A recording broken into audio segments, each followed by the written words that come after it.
ભારે વરસાદ પછી બનાસકાંઠા જિલ્લાના વાવ તાલુકાના ભાટવર ગામ સંપર્ક વિહોણું બની ગયું હતું। ભારે વરસાદને કારણે ગામ તરફ જતો રસ્તો સંપૂર્ણપણે ધોવાઈ ગયો છે, જેના પગલે વાહન વ્યવહાર ઠપ થઈ ગયો છે। ગામમાં આવવા અને જવા માટે કોઈ વૈકલ્પિક માર્ગ ઉપલબ્ધ ન હોવાથી સ્થાનિક રહીશો ભારે મુશ્કેલીનો સામનો કરી રહ્યા છે। છેલ્લા કેટલાક દિવસોથી પડી રહેલા અવિરત વરસાદને કારણે નદી નાળાઓ પણ છલકાયા છે અને પાણી ગામના ખેતરોમાં ફરી વળ્યા છે।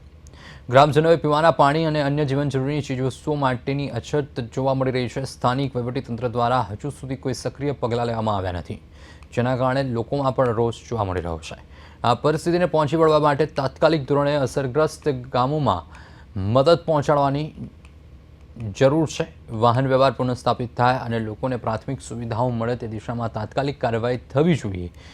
આ માર્ગ બંધ થવાથી આરોગ્ય સેવાઓ પર પણ અસર પડી રહી છે, જેથી સમયસર રાહત કાર્ય હાથ ધરાય તે અનિવાર્ય છે।